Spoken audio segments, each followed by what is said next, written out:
রামপুরহাট বিধানসভায় বিনোদপুর এলাকায় তৃণমূল কংগ্রেস ও সিপিএম ছেড়ে আইএসএফ এ যোগদান করেছেন বেশ কয়েকজন কর্মী। আইএসএফ নেতা জসিম রেজা দাবি করছেন প্রায় শতাধিক পরিবার তাদের দলে যোগদান করেছে। তিনি নিজে তাদের হাতে দলীয় পতাকা তুলে দেন। এই যোগদানকে ঘিরে রাজনৈতিক মহলে আলোচনা শুরু হয়েছে।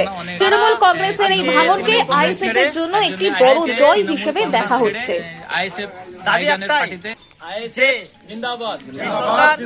মানুষের রামপুরহাট বিধানসভা রাইট, সে রাইটকে অনেক মানুষ দিচ্ছে না। যারা তৃণমূল কংগ্রেস জিনিসগুলো প্রয়োজন সেইগুলো দিচ্ছে না।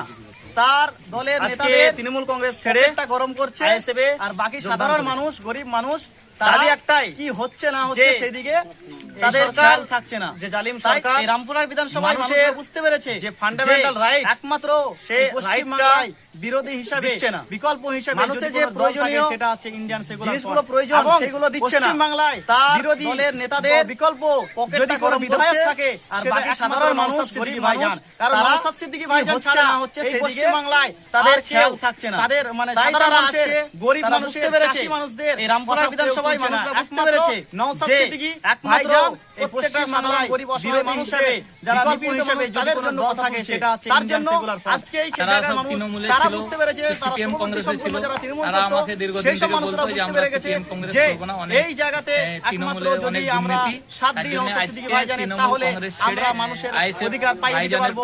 তারা বুঝতে পেরেছে তাদের ভুল, তারা শুধরে অনেকে মেম্বারশিপ করেছে, প্রায় 50 জন মেম্বারশিপ হয়েছে। আইএসএফ এর যোগদান করেছে। পারলে নওশাদ সিদ্দিকী ভাইজানকেও দেখা করব। সিপিএম কংগ্রেসে ছিল, অনেক দুর্নীতির কারণে থেকে বলতো যে ভাই এখন আইএসএফ এ যোগদান করতে রাজি। তৃণমূলের অনেক আছে, তারা আসতে পারেনি, তারা কাজে বিভিন্ন কাজে আছে, কেউ ড্রাইভার আইএসএফ ভাইজানের বাইরে গিয়েছে যোগদান করে। আগামী দিন আরো আমার মেম্বারশিপ করেছে, প্রায় বিনোদপুরে 100% মেম্বারশিপ হয়েছে। ভোটারের মধ্যে প্রায় 70% ভাইজানকেও দেখা সঙ্গেই থাকবে, এটা আমার ভরসা। অনেক দুর্নীতির কারণে সবাই এখন আইএসএফ এ যোগদান করতে রাজি।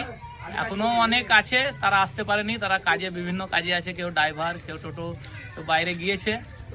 আগামী দিন আরো আমার আশা বিনোদপুরে 100% ভোটারের মধ্যে প্রায় 70% ভাইজানের সঙ্গেই থাকবে, এটা আমার ভরসা।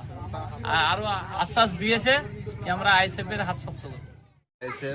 ইন্ডিয়ান সেকুলার ফ্রন্ট জয়েন করলাম।